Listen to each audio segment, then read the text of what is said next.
로마서 강의 38번째 시간 영혼 구원과 세계 선교라는 제목으로 하나님 말씀 함께 나누겠습니다. 지난 한 주간 전 세계는 전혀 다른 삶을 살아온 두 사람으로 인해서 참 말들이 많았습니다. 한 사람은 북한의 김정은이고 또 한 사람은 남아프리카 공화국의 전 대통령이었던 넬슨 만델라였습니다. 먼저 김정은은 자신의 1인 독재 체제를 더 견고하게 하기 위해서 2인자, 그것도 고모부를 처형했습니다. 사람이 권력 앞에서 얼마나 악해질 수 있는가를 우리가 보게 되었는데, 그러면서도 인민을 위해서 또 나라를 위해서 그렇게 했다고는 말하면서 사실은 모든 인민들 가운데 두려움이 생기게 됐고 계속해서 분노심을 불어 넣어주고 있습니다. 반면에 지난주에 장례를 치른 고 넬슨 만델라 대통령은 정반대의 삶을 살았어요. 그는 남아프리카 공화국 내에 있었던 혹독한 흑인들의 인권 문제에 대해서 투쟁을 하다가 감옥에 들어가서 27년 동안을 감옥에서 지내게 됩니다. 그리고 나서 1990년 그의 나이 71살에 감옥에서 나왔어요. 연세로만 보면 모든 일에서 이제 은퇴해야 될 그런 연세인 것 같아요. 그럼에도 불구하고 그분이 4년 후에 남아프리카 공화국의 첫 흑인 대통령이 되었습니다. 제가 보기에 그분은요, 다른 나라 사람들이 대통령을 뽑을 때 굉장히 중요하게 여기는 그런 기준들을 전혀 이렇게 준비되지 않았던 것 같아요. 정치, 경제, 안보, 문화, 이런 것들에 대해서 잘 준비가 안 됐던 것 같아요. 왜냐하면 그분이 이렇게 교육을 많이 받은 분도 아니고 27년 동안을 감옥에서 있었기 때문에 그렇습니다. 그럼에도 불구하고 그분이 국민들의 절대적인 지지로 대통령이 됩니다. 대통령이 된 이후에도 그분의 행보, 그분의 관심은 국가의 경제 발전을 어떻게 할 것인지, 국민 소득을 얼마로 만들 것인지, 몇 년 내에 선진국에 진입할 것인지, 이런 거에 대해서 많은 관심을 갖지 않았던 것 같습니다. 다만 흑과 백으로 나누어져 있는 그 나라의 통합과 하나됨을 위해서 어떻게 서로 사랑하고 용서할 수 있는지를 그가 말했어요. 그것이 목표였습니다. 그가 대통령이 된 후에 백인들을 국가의 관료로 많이 등용했고, 또 전임 백인 대통령을 자신의 부통령으로 임명했습니다. 그는 단지 흑인들만을 위해서, 내 편만을 위해서 그렇게 투쟁을 했던 것이 아니라 모든 인간은 공평하고 동일하게 하나님의 피조물로 사랑을 받을 수 있다고 하는 보편적인 진리를 강조했어요. 그분은 이 시대의 예언자의 삶을 살았던 것 같습니다. 그런 그가 죽었을 때에 역사상 가장 많은 국가의 지도자들이 그의 추도식에 참여했습니다. 어느 나라는 현직 대통령뿐만이 아니라 살아계신 역대 모든 대통령이 함께 그 자리에 참여했고, 서로 관계가 좋지 않았던 그 나라의 지도자들이 그 추도식에 나란히 앉아서 잠시나마 인사를 나누는 모습을 우리가 볼 수 있었습니다. 그분이 살아있을 때는 국가를 하나로 통합했는데 죽고 나서 전 세계를 하나로 하게 하는 그런 삶을 살았던 것 같아요. 이러한 모습을 우리가 보면서 오늘날 우리 시대의 진정한 지도자는 어떠한 사람이어야 할까를 생각해 보았습니다. 오늘날 우리 사회에 진정으로 필요한 것이 무엇일까? 특별히 요즘에 우리 대한민국이 정말 국민들이 딱 반으로 이렇게 갈라져 있는 것 같아요. 50%로 딱 나뉘어가지고 서로 갈등하고 서로 분쟁하고 대립하고 있는 모습을 보면서 우리 마음이 참 아프고 답답한 상황 가운데, 이러한 모습을 볼 때 우리에게 필요한 것이 무엇인지, 우리가 기대해야 될 것이 무엇인가를 생각해 봅니다. 우리 안에 있는 분노를 제거하고 서로 편을 가르면서 싸움을 부추기는 그러한 지도자가 아니라 정말 우리의 마음을 따뜻하고 평안하게 하며, 그리고 삶이 힘들고 어려워도 거룩한 꿈과 소망을 품고 살 수 있게 하는 그런 지도자요, 그런 사람이 필요하다는 생각을 하게 됩니다. 성경을 보니까 특별히 구약 성경에 계속해서 그러한 위대한 지도자에 대한 예언을 하고 있는 것을 보게 됩니다. 그가 올 것이다.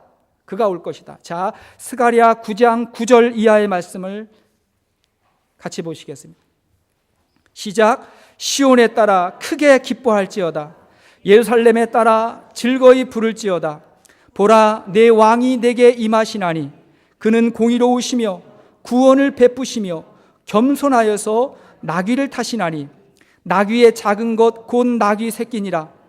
내가 에브라임의 병거와 예루살렘의 말을 끊겠고 전쟁하는 활도 끊으리니 그가 이방 사람에게 화평을 전할 것이요 그의 통치는 바다에서 바다까지 이르고 유브라데 강에서 땅 끝까지 이르리라. 아멘. 자, 그가 임할 것이다. 예, 그분이 누굽니까? 베들레헴 마구간에서 태어나셔서 어린 나귀 새끼를 타고 예루살렘 성에 입성하셔서 십자가 위에서 죽으신 그 예수 그리스도, 그가 오실 것이다.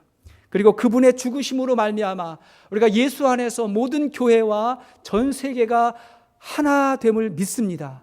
그것이 우리의 소망이에요. 이제 우리 주님이 이 땅에 오시는 성탄절이 다가옵니다. 메리 크리스마스 하고 좀 있으면 인사할 거예요. 성탄절이 다가옵니다.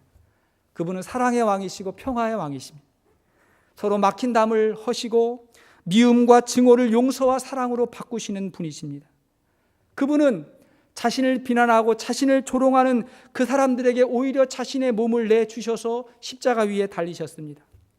그분은 자신을 배신하고 다 돌아선 제자들마저도 찾아가셔서 사랑하시고 용서해 주셨습니다. 그러면서 제자들에게 역사상 가장 위대한 미션, 사명을 맡기셨어요. 내가 너희를 사랑한 것 같이 너희도 서로 사랑하라고. 아버지께서 나를 보내신 것 같이 나도 너희를 보내노라고.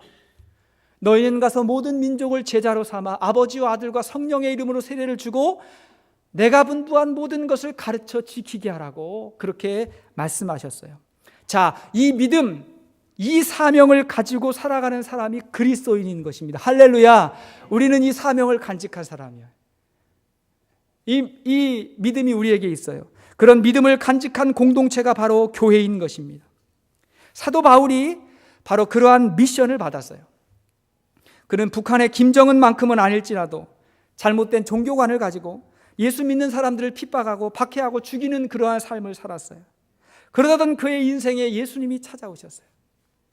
그분이 먼저 찾아오셨어요. 바울을 용서해 주시고 사랑해 주시고 구원해 주시고 그에게 사명을 주셨어요. 사도 바울은 평생 그 은혜로 인해서 감사하고 감격했어요. 어떻게 나 같은 사람에게 주님이 찾아오셨을까? 나에게 왜 이런 큰 은혜를 주셨으며 나에게 준 사명은 도대체 무엇일까? 이걸 품고 살았습니다. 자, 우리가 이제 로마서의 마지막 부분을 보고 있는데 이 사도 바울이 기록한 이 로마서의 기록 목적을 우리가 한번 정리해 볼 필요가 있어요. 자, 로마서의 기록 목적 두 가지인데 첫째는 복음이 사람을 변화시키고 구원하는 하나님의 능력이라는 것입니다. 자, 복음이 하나님의 능력이다. 예수님의 십자가와 부활에 하나님의 능력이 담겨 있다는 것이고, 두 번째는 복음으로 인한 구원이, 자, 우리가 받게 된 구원이 우리에게 은혜로 값없이 주어졌다. 하나님께서 우리에게 은혜로 값없이 구원을 주셨다는 것입니다. 사도 바울은 이것을 여러 번 강조하고 있어요. 자, 로마서 3장 24절 말씀을 같이 한번 보겠습니다. 시작. 그리스도 예수 안에 있는 속량으로 말미암아 하나님의 은혜로 값없이 의롭다 하심을 얻은 자 되었느니라. 자, 5장 2절. 또한 그로 말미암아 우리가 믿음으로 서 있는 이 은혜에 들어감을 얻었으며 하나님의 영광을 바라고 즐거워하느니라. 아멘.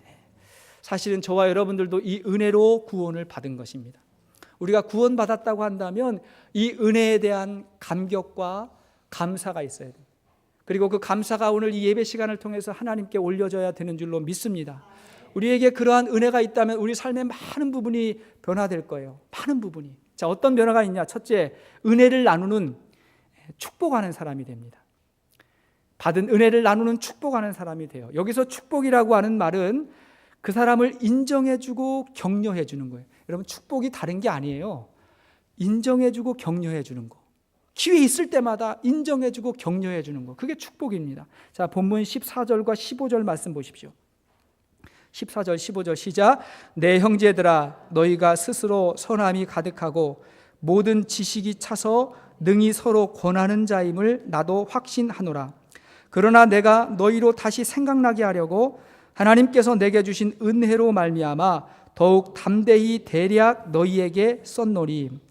여기를 보니까 사도 바울이 로마 교회 성도들에게 이 서신을 보낸 이유를 설명하고 있는데 인정하고 격려하는 표현이 들어있어요. 자, 14절 말씀 보니까 내 형제들아, 너희가 스스로 선함이 가득하다. 자, 너희가 선한 것 같다. 선함이 가득하다. 그 다음에 능히 모든 지식이 차서, 자, 너희에게 지식이 충만한 것 같다. 지식이 있는 것 같다. 그 다음에 능히 서로 권하는 자임을 나도 확신한다. 너희가 서로 권면하고 함께하는 자다. 이것이 로마 교회를 향한 사도 바울의 마음이었어요. 이걸 좀 이야기하고 싶은 거예요. 여러분, 로마 교회라고 해서 문제가 없겠습니까? 사실 이 로마 교회는 아직까지 드러나 있는 정식 지도자가 없어요. 그러니까 정식 지도자가 없다 보니까 문제가 있지 않겠어요? 음식의 문제도 있었고 날짜의 문제도 있었고 이런 일들로 인해서 좀 혼란이 있었어요. 근데 사도 바울은 그런 것보다도 정말 중요한 게 뭐냐면 그들 눈에 보이는 것을 칭찬하고 축복하는 것, 여기에 관심이 많았던 거예요. 전체 내용을 읽어보십시오. 축복이에요. 격려예요.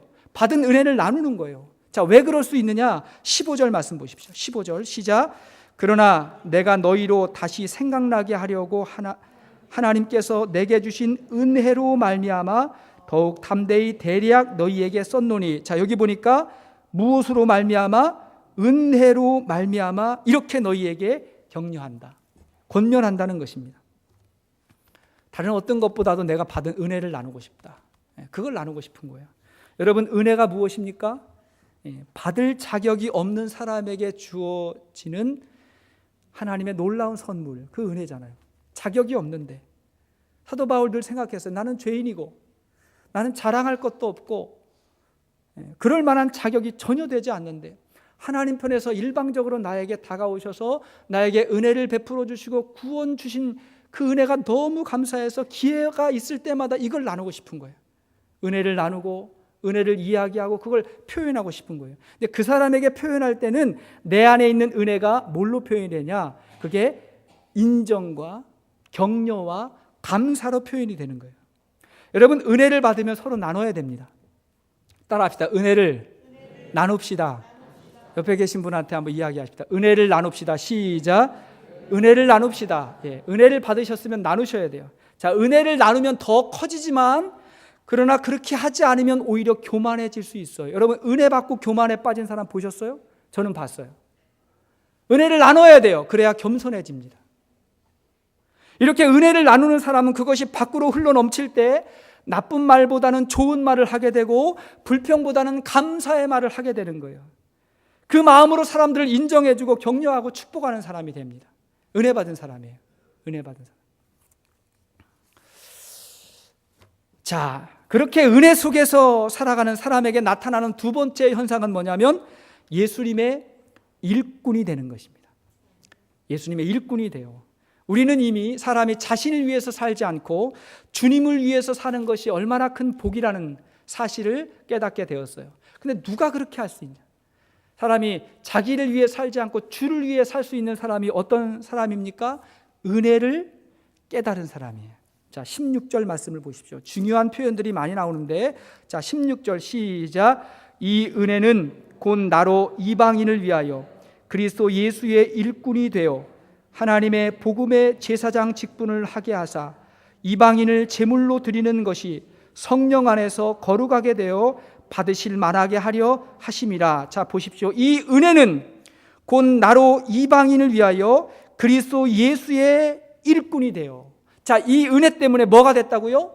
일꾼이 됐다. 그리스도의 일꾼이 됐다. 사도 바울은요, 은혜 받았어요. 그 은혜 때문에 나는 예수의 일꾼이 됐다고 하는 사명자가 된 것입니다. 여기서 이 일꾼이라고 하는 말은 영어의 미니스터라는 말입니다. 미니스터. 이 말이 세상에서 쓰일 때는 장관이라고 하는 말이에요. 장관. 그러나 교회에서 미니스터라고 한다면 사역자 혹은 목사를 지칭할 때 이 말이 표현돼요. 하지만 여러분, 꼭 사역자나 목사에게만 미니스터라고 부르는 것이 아니라 은혜를 간직한 모든 사람은 언제 어디서나 하나님의 미니스터예요. 하나님 앞에 사명을 가진 사람이에요. 그래서 가정에서나 직장에서나 한국에서나 미국에서나 나는 그리스도의 일꾼이다 라고 말할 수 있어야 돼요. 그렇게 말할 수 있는 사람이 행복한 거예요. 이런 사람은 행복합니다. 인생이 불행한 건 뭐냐면 자기가 어디로부터 와서 무엇을 위해서 살아야 되는지를 모르는 게 불행한 거예요. 근데 나는 그리스도의 일꾼입니다, 나는 하나님의 사람입니다 라고 말할 수 있는 그 신앙의 고백 속에 나는 행복한 사람입니다 라고 하는 의미가 여기 들어있다고 하는 사실입니다. 여러분, 우리의 자녀들이 나는 그리스도의 일꾼이라고 말할 수만 있다면 그는 꿈이 있고 인생의 비전을 발견하는 것입니다. 인생의 목표는 여러 가지 수가 있어요. 다 달라요. 어떤 사람은 변호사요, 어떤 사람은 의사일 수도 있고 사업가일 수도 있어요. 군인일 수도 있고 장관이나 대통령일 수도 있어요. 다 달라요. 그러나 그 모든 것이 하나의 목표는 될 수 있지만 목적은 아니에요. 목적은 영원한 거예요. 그 목표를 통해서 영원한 목적을 이루어가는 거예요. 목적이 무엇입니까? 그리스도의 일꾼이에요. 하나님의 영광을 위해서 살아가는 거예요. 여러분, 이런 이야기가 있어요. 목적이 잘못된 성공은 추락의 문턱에 서 있고 목적이 분명한 실패는 성공의 입구에 서 있다. 이런 이야기가 있어요.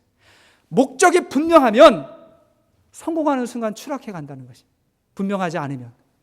근데 목적이 분명하면 실패한 것 같지만 그게 실패가 아니라는 거예요. 다 귀한 이 영원한 목적을 이루어가는 하나의 과정이 된다는 거예요. 여러분, 하나님의 일꾼으로 살아가는 저와 여러분들의 인생에 실패는 없는 줄로 믿습니다. 실패는 없어요. 다 하나님의 영광과 역사를 이루는 과정 가운데 우리가 있게 되는 것입니다. 우리 인생의 목적은 우리의 삶의 자리, 그 자리를 통해서 하나님의 일꾼이 되는 거예요. 하나님이 나를 그곳에 보내셔서 예수님의 일꾼으로 살게 하시는 것입니다. 그러면 더 구체적으로 하나님의 일꾼은 어떤 일을 할까요? 자, 16절 말씀을 계속 보니까 이 은혜는 곧 나로 이방인을 위하여 그리스도 예수의 일꾼이 되어, 자, 그 다음에 하나님의 복음의 제사장 직분을 하게 하사. 자, 하나님의 복음의 제사장 직분을 받게 되었다는 거예요. 하나님의 일꾼은. 자, 그러면 제사장이 어떤 사람입니까? 제사장은 하나님께 제사를 진례하는 사람이죠. 제사라고 하는 건 뭐냐면 하나님에게 사람들이 가지고 나온 제물로 말미암아 하나님과 사람을 연결시켜요. 그래서 그 사람에게 하나님의 은혜가 임하도록 도와주는 사람이 제사장이에요. 자, 그렇다고 한다면 우리가 복음의 제사장이 되었다라고 한다면 우리도 하나님과 사람을 복음으로 연결시켜서 이 사람에게 하나님의 은혜가 임하도록 돕는 일을 하는 것이 복음의 제사장입니다. 제가 되게 쉬운 말을 되게 어렵게 했어요. 뭐예요? 전도하는 거예요. 영혼 구원하는 거예요. 세상 사람들에게 하나님의 은혜가 임하도록 내가 도와주는 거예요. 전하는 거예요. 섬기는 거예요. 그것이 복음의 영적인 제사장의 직분을 우리가 받게 된 것입니다. 베드로전서 2장 9절 이하의 말씀을 보겠습니다. 자, 시작. 그러나 너희는 택하신 족속이요 왕같은 제사장들이요 거룩한 나라요 그의 소유가 된 백성이니 이는 너희를 어두운 데서 불러내어 그의 기이한 빛에 들어가게 하신 이의 아름다운 덕을 선포하게 하려 하심이라. 여기를 보니까 너희는 왕같은 제사장이다. 우리가 제사장의 직분을 받게 됐다. 자, 어두운 데서 불러냈다. 이 말은 뭐냐면 은혜를 입었다는 거예요. 전에는 우리가 어두움 가운데 살았는데 하나님이 불러내셨다는 거예요. 그래서 아름다운 덕을 선포하게 하셨다. 아름다운 덕이 뭐예요? 은혜예요. 그 은혜를 자랑하게 하셨다. 은혜를 이야기하게 하셨다. 여러분, 전도가 뭐예요? 전도는요, 성경을 펴놓고 성경을 잘 가르쳐 주는 게 그게 전도가 아니고 내가 받은 은혜를 자랑하는 거예요. 내가 신앙생활 시작했는데 말씀을 듣고 보니까 또 믿음의 공동체와 함께 하다 보니까 이런 일이 생겼고 마음이 이렇게 바뀌었고 이런 감사한 일이 있고 그래서 내 인생이 이렇게 달라졌다라고 내가 받은 은혜를 이야기하는 거예요. 그게 아름다운 덕이에요. 그 일을 잘 감당하는 것이 복음의 제사장의 직분을 받게 된 거예요. 할렐루야. 따라 나는 제사장입니다. 복음의 제사장이에요. 하나님이 주셨어요. 하나님이. 비록 우리 집에는 국가에서 임명한 이 장관 즉 임명장은 없을지라도 하나님이 우리를 다 이렇게 장관으로 삼은 거예요. 그런데 여러분, 제사를 할 때는 반드시 제물이 있어야 됩니다. 그 제물을 가지고 이제 제사를 인도하는 건데, 자 16절 말씀을 다시 한번 보니까 이런 표현이 있어요. 바울이 이방인을 제물로 드린다, 이런 표현이 있죠. 이방인을 제물로 드린다. 이 말은 바울은 이방인의 사도로 부름을 받아가지고 이방인을 전도해서 구원받게 하는 그런 사명을 간직했잖아요. 근데 그 이방인이 뭐라는 거예요? 제물이 됐다는 거예요. 자, 그러면 저와 여러분들도 복음의 제사장이라고 한다면 우리에게도 제물이 있어야 되는데, 그 제물이 무엇입니까? 우리의 VIP예요. 우리 VIP예요. 그러니까 하나님 앞에 예배 드릴 때 이 예배가 정말 살아있는 거룩한 제사가 되기 위해서는 우리 옆에 누군가 VIP가 있어야 되고, 아니면 우리 마음에 품고 있는 VIP, 그와 함께 드리는, 그래서 그로 말미암아 그가 변화돼서 하나님의 자녀로 세워지는 그 마음을 품고 드리는 그 예배가 살아있는 예배가 되는 줄로 믿습니다. 그게 하나님 받으시는 제사예요. 따라 하십시다. 내 마음에 VIP가 있습니다. 네, VIP가 있어요. 제사장이에요. 늘 마음에 품고 같이 예배하는 것입니다. 요즘에는 그 예수 천당 불신 지옥을 외치면서 전도하는 사람들을 보면 좀 마음이 불편한 생각이 좀 종종 들지 않습니까? 그들의 열심과 열정에 대해서는 좀 이렇게 인정하겠지만, 참 그렇게 표현해가지고 혹시 많은 사람들이 복음의 문을 닫는 건 아닐까, 그런 염려가 드는 것도 사실이에요. 그런데 한국 교회의 역사에서 가장 최초로 그렇게 예수 천당 불신 지옥을 외치면서 전도를 시작한 사람이 바로 최권능 목사님이십니다. 이분은 정말 그땐 그게 필요했거든요. 엄청나게 많은 사람을 전도했어요. 한국 교회 역사 가운데 나오시는 분입니다. 이분은 1869년에 태어나셔서 1900년대 초에 은혜를 입고 전도자의 삶을 시작했어요. 그때 신학교를 가고 목회자가 되면서 전도를 시작했는데, 그때 평양 시내를 비롯해서 만주와 압록강 일대를 다니면서 예수 천당 불신 지옥을 외치면서 수많은 사람들을 전도했어요. 그분의 전도 일화 가운데 이런 이야기가 있습니다. 한 번은 그 평안북도 한 산골에 화전민들에게 전도를 할 때예요. 이 화전민들은 그 산에 있는 그 조그만 땅을 일궈가지고 농사짓고 살아가는 굉장히 불쌍한 사람들, 가난한 사람들이었어요. 그들을 보니까 전도하고 싶은 마음이 들었던 거예요. 막 일하는 사람들 눈에 보이는데 어떻게 할까 일하는데 어떻게 할까 하다가 꾀를 냈는데, 어떻게 했냐면 그 일하는 사람들하고 좀 떨어져 있는 목소리가 들릴까 말까 한 지역에 딱 가가지고 소리를 지른 거예요. 뭐라고 소리 질렀냐면 사람 죽는다, 사람 살려. 사람 죽는다, 사람 살려. 막 이렇게 소리를 친 거예요. 그랬더니 이 순진한 화전민들이 얼마나 놀랐는지 일하다가 호미를 놓고 연장을 놓고 뛰어가가지고 사람을 구원하러 갔어요. 그렇게 많은 사람들이 모였는데 막 자기 배를 움켜쥐고 떼굴떼굴 구르다가 살짝 눈을 떠서 보니까 한 30-40명의 사람들이 막 모여 있는 거예요. 그들이 걱정스러운 모습으로 이렇게 모여 있는데 딱 벌떡 일어나더니 하는 이야기가 뭐냐면, 여러분 예수 믿으시오. 예수를 믿으면 영생이 있는데 안 믿으면 사람이 영원히 죽습니다. 사람이 죽어갑니다. 그렇게 이야기를 한 거예요. 그랬더니 놀라서 뛰어온 사람들이 화가 나가지고 이 고얀 사람 그러면서 막 두들겨 패려고 막 그러는 거예요. 그러니까 이 사람이 놀라가지고 또 도망을 가는 거예요. 막 도망을 가니까 사람들이 쫓아오고 막 도망가다가 그러다가 가슴에서 뭔가를 딱 꺼내가지고 딱 보여주면서 하는 말이 뭐냐면 암행어사 출도요. 그렇게 이야기해요. 암행어사 출도요. 그러니까 이 산골 사람들이 놀래가지고요. 그때는 또 구한 말이니까 정말 그런 직책이 있지 않았습니까? 놀래가지고 그냥 그 자리에서 덥석 엎드린 거예요. 근데 사실 그건 마패가 아니라 교단에서 전도 잘한다고 준 기념패였어요. 그걸 딱 보여줬어요. 그걸 딱 보여주면서 사람들이 다 이제 고개를 숙이고 있는데, 이 최권능 목사님이 이렇게 이야기한 거예요. 뭐라고 이야기했냐면, 나는 사람이 보낸 암행어사가 아니라 하나님이 보낸 암행어사요. 여러분들도 하나님을 섬기지 않으면 정말 살아남지 못할 것이요. 이렇게 이야기했대. 그러면서 전도했는데 정말 많은 사람들을 전도했어요. 사도 바울은요, 나는 하나님의 대사다. 하나님이 나를 세상 가운데 보내주신 대사다. 이게 뭐 암행어사잖아요. 그런 마음 가지고 전도했어요. 할렐루야. 참 귀한 사명입니다. 찬송가 508장 찬송을 보면 이런 고백이 있어요. 우리가 지금은 나그네 되어도 화려한 천국에 모자나 가리니 이 세상 있을 때 주 예수 위하여 끝까지 힘써 일하세. 자, 후렴 부분이 어떻게 되죠? 주 내게 부탁하신 일 천사도 흠모하겠네. 화목해 하라시 구주의 말씀을 온 세상 널리 전하세. 이 찬송 고백을 한번 보세요.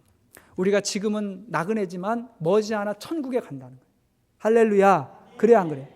머지않아 가는데, 그런데 이 땅에 사는 동안 하나님이 가장 믿을 만한 사람, 가장 신뢰할 만한 사람에게 이 복음 전도의 사명을 맡겨주신다는 거예요.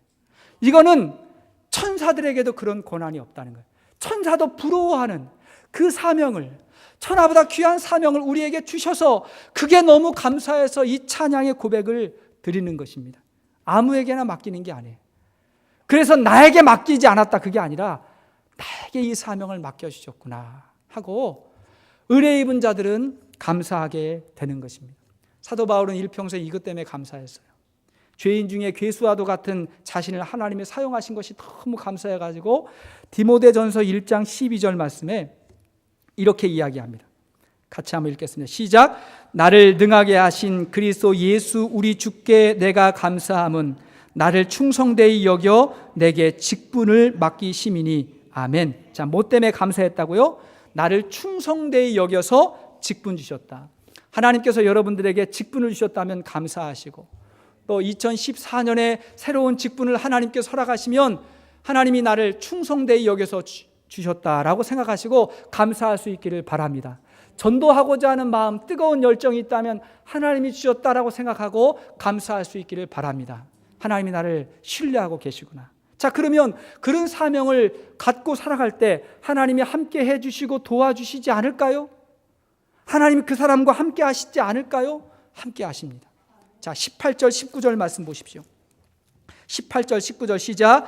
그리스도께서 이방인들을 순종하게 하기 위하여 나를 통하여 역사하신 것 외에는 내가 감히 말하지 아니하노라.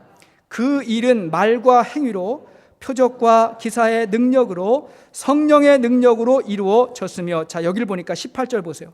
그리스도께서 이방인들을 순종하게 하기 위하여 나를 통하여 역사하신 것 외에는 내가 말하지 않겠다. 그러니까 나를 통해서 역사하신 것이 많아요, 적어요? 그게 많았다는 거예요. 사도 바울을 통해서 얼마나 귀한 일들이 많았습니까? 그게 너무나 많았다. 너무나 많았다. 근데 그게 뭐냐면 19절 보니까 표적과 기사의 능력으로 성령의 능력으로 이루어졌다. 나를 통해서 하나님이 역사하셨는데 성령의 능력이 나에게 나타나게 하셨다, 이렇게 고백하는 것입니다. 사도 바울이 제사장의 직분을 감당할 때 바울을 통해서 참 많은 일들이 있었어요. 여러분, 우리 가운데 있는 성령의 능력, 하나님의 역사가 언제 나타나요? 언제? 복음 전하는 삶을 살아갈 때, 내가 제사장임을 깨닫고 영혼 구원의 사명을 감당할 때 하나님의 역사가 나타나는 거예요. 복음서를 보십시오. 예수님께서 기적을 베푸실 때 언제나 영혼 구원의 현장에서 기적이 나타나는 거예요. 사도행전을 보십시오. 사도들에게 갑자기 능력이 나타나서 성령의 역사가 나타날 때 복음의 현장 가운데 하나님의 역사가 나타났던 것입니다. 제가 가끔 좀 안타까울 때가 있어요. 지금 문제가 있고 시험이 있고 질병이 있는데 여전히 세상을 바라보면서 세상의 재미에 빠져서 살면서 한편으로 하나님의 역사를 기대하는 분들이 계세요. 그러나 여러분, 그런 기대가 이루어지는 경우는 성경을 볼 때 거의 없어요. 그런 기대가 아니라 대신 내가 하나님의 일꾼임을 분명히 알고 영적 제사장의 신분을 가지고 복음 전도를 위해서 내가 쓰임 받기를 원할 때 하나님의 역사가 나타나는 거예요. 할렐루야. 이걸 기억하셔야 됩니다. 이거를. 베드로가 감옥 속에 갇혀 있을 때 천사가 나타나서 도와줬잖아요. 왜? 영혼 구원의 전도의 현장 가운데 히스기야 왕에게 하나님의 사명이 임해서 그가 민족을 구원하는 사명을 가지고 기도할 때 그의 질병이 치료되고 15년 동안 더 살게 되는 역사가 있었고, 여러분 성경을 보면 하나님이 이렇게 이야기하세요. 두려워하지 말라고, 놀라지 말라고, 내가 너와 함께 할 거라고. 늘 이런 말씀을 하실 때 보면 아무 때나 이런 이야기를 하는 게 아니고, 자, 여호수아에게 가나안 정복의 사명을 줄 때 그때 두려워하지 말고 놀라지 말라고 그 말씀을 주신 거예요. 이사야 선지자에게 민족 구원의 사명을 줄 때 그때 너는 내 아들이다, 내가 너를 낳았다, 두려워 말라, 놀라지 말라, 그때 그에게 그 말씀을 주시는 것이지, 세상 속에서 내 마음대로 내 뜻대로 살아가는데 하나님이 와가지고 너 내 아들이고 내 딸이니까 두려워하지 말고 놀라지 말라고 이런 상황에 주신 말씀이 아니라는 것을 여러분 기억할 수 있기를 바랍니다. 하나님의 사명 주시고 내가 그것을 위해서 살아가겠다고 할 때 그 음성이 우리에게 계속해서 들려오는 거예요. 그래서 사명자는 실패하지 않는 것입니다. 따라서 사명자는 망하지 않습니다. 사명자는 죽지 않습니다. 하나님의 약속이 나에게 실현되기 때문에 이 사명이 있어야 되는 것입니다. 그렇게 하나님의 영적인 제사장이 되면 이제 영혼 구원을 넘어서 세계 선교의 꿈을 꾸게 됩니다. 자, 18절 하반절 말씀 보니까 이런 말씀이 있죠. 그리하여 내가 예루살렘으로부터 두루 행하여 일루리곤까지 그리스도의 복음을 편만하게 전하였노라. 자, 사도 바울이 말하는 거예요. 예루살렘으로부터 일루리곤까지 편만하게 복음 전했다, 충만하게 전했다. 예루살렘은 지금의 이스라엘입니다. 일루리곤은 오늘날로 말하면 옛 그 유고슬라비아, 유고 연방이 있는데 그쪽 지역입니다. 그러니까 그 당시에 땅끝이었어요. 그러니까 사도 바울의 마음에는 거기까지 바라보고 있던, 나로 말미암아 온 세상의 복음이 충만하게 될 거다. 바울은 영혼 구원의 사명을 가지고 예루살렘과 온 유대와 사마리아와 땅끝까지 복음이 전해지도록 사역을 감당했습니다. 우리가 은혜를 입고 전도를 시작하면 여러분 시각이 바뀌고 세계관이 바뀌고 삶의 스케일이 바뀌는 것입니다. 전 세계를 품고 기도하게 되고 모든 나라에 하나님의 나라가 세워지기를 소망하게 되고 선교사님이 보이고 선교지가 보이고 죽어가는 영혼들이 보이게 되는 것입니다. 그렇게 스케일이 큰 사람이에요. 할렐루야. 20절 말씀 보십시오. 20절. 자, 시작. 또 내가 그리스도의 이름을 부르는 곳에는 복음을 전하지 않기를 힘썼노니 이는 남의 터 위에 건축하지 아니하려 함이라. 참 굉장히 놀라운 이야기예요. 뭐라고 이야기합니까? 그리스도의 이름을 부르는 곳에는 복음을 전하지 않고 남의 터 위에는 건축하지 않는다. 그러니까 이미 교회가 세워진 곳, 그 도시에는 사도 바울이 그냥 지나치겠다는 거예요. 왜? 거기 이미 교회가 있으니까. 그들과 경쟁하지 않겠다. 나는 땅끝으로 가겠다. 네. 그래야 땅끝으로 갈 수 있겠지만 이건 개척 정신이에요. 어려운 길 하겠다. 전도의 열정 가지고 가겠다. 이것입니다. 여러분, 이거 오늘날로 말하면요, 우리 교회의 성장이, 부흥이 수평 이동이 아니라 영혼 구원을 통해서 이루겠다는 거예요. 할렐루야. 그 마음을 품은 거예요. 영혼 구원하겠다. 종종 이웃 교회끼리 갈등할 때가 있지 않습니까? 그 이유가 뭐예요? 교회가 서로 마주보고 있고 아래층 위층으로 교회가 있다 보니까 그 교회 앞에 가서 전도하고 다른 교회 성도들에게 오라고 손짓하기 때문에 서로 불편한 거예요. 그러니까 바울은 그렇게 하지 않겠다. 그렇게 안 하고 나는 복음이 없는 곳에, 복음을 들어보지 못한 곳으로 가겠다. 오늘날 저와 여러분들이 영혼 구원에 힘써야 되는 이유가 여기에 있다고 저는 확신합니다. 따라합시다. 영혼 구원. 영혼을 구원합시다. LA에 많은 교회들이 있지만 우리가 영혼 구원에 집중하는 것입니다. 아직도 예수 믿는 사람보다 믿지 않는 사람이 훨씬 많아요.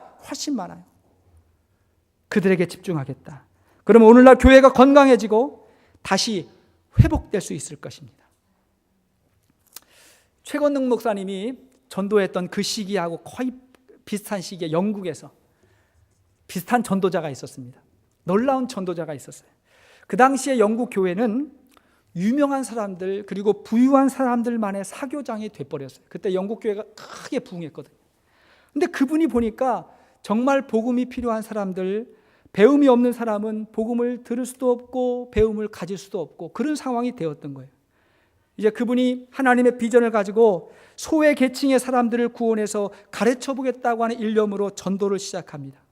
그 사역 가운데 하나님께서 역사하셔서 영국 교회가 변화되고 영국 사회가 영향을 받기 시작합니다. 그 사람의 복음 사역으로 말미암아 영국 사회를 흔들어 깨웠어요. 놀랍게 변화가 됐습니다. 그분이 바로 구세군의 창시자 윌리엄 부스라고 하는 사람이에요. 윌리엄 부스. 자, 그의 영향력으로 구세군 교회가 생겨지게 되었고 그의 선교와 구제의 정신이 오늘날까지 구세군을 통해서 계속해서 이어지는 기적을 우리가 보게 되는 것입니다. 성탄의 계절이 되면 온 세계에 마켓 앞에서, 한남체인 앞에, 가주마켓 앞에, 심지어 미국 마켓 다 앞에 딸랑딸랑 하며 종소리가 올려오는데 그거는 사회봉사단체가 아니에요. 구세군 교회예요. 놀라운 역사가 일어나죠. 거기에 사람들이 돈을 넣고 어떻게 이웃을 도와야 될지, 어떻게 구제해야 될지 모르는 사람이 참여해서 사랑을 나누고 온 세계에 성탄의 정신을 같이 배우고 나누는 그런 역사가 윌리엄 부스 한 사람을 통해서 이루어졌다는 사실을 여러분 기억하십시오. 1904년에 당시 영국의 왕이었던 에드워드 7세가 영국 사회가 놀랍게 변화가 되니까 윌리엄 부스를 왕궁에 초대해가지고 격려와 감사의 말을 전합니다. 당신으로 말미암아 그리고 이 구세군으로 말미암아 우리나라가 놀랍게 변화됐습니다. 그렇게 감사의 말을 이야기하면서 앨범을 하나 꺼내가지고 사인을 좀 해달라 그랬대. 평소에는 그게 바뀌잖아요. 왕의 사인을 받아야 되잖아요. 근데 이 왕이 사인을 받으면서 그때 윌리엄 부스가 사인을 이렇게 했어요. 뭐라고 했냐면 위대한 폐하시여, 어떤 사람의 야망은 예술입니다. 어떤 사람의 야망은 명성입니다. 어떤 사람의 야망은 황금입니다. 그러나 나의 야망은 사람들의 영혼입니다. 내 마음은 거기 있습니다. 이렇게 이야기했어요. 그 사람의 한 사람의 헌신으로 말미암아 얼마나 큰 역사들이 이루어지고 있습니까? 할렐루야. 얼마나 귀합니까? 하나님의 은혜를 경험한 사람은 영혼 구원이 얼마나 귀한 것인지를 알아요. 한 사람의 가치를 천하보다 귀하게 여깁니다. 그래요, 안 그래요? 그러잖아요. 그런지 아닌지 제가 한번 이야기 한번 해볼까요? 여러분들에게 천하를 줄 테니까 목숨을 주세요. 주실 거예요, 안 주실 거예요? 안 줄 거예요. 목숨이 귀해요. 근데 한 영혼의 가치를 알게 되면 천하보다 귀하게 여기죠. 그리고 그에게 하나님의 은혜를 함께 나누는 복음의 제사장의 삶을 살아가게 됩니다. 우리 이 특권을 잘 사용하실 수 있기를 바라고, 그리고 이 사명이 우리에게 있다는 것을 참 귀히 여길 수 있기를 바랍니다. 그래서 축복의 사람이 되시고 그리스도의 일꾼이 되시고 영혼 구원과 세계 선교의 사명을 감당할 수 있는 삶이 되기를 주의 이름으로 축원드립니다.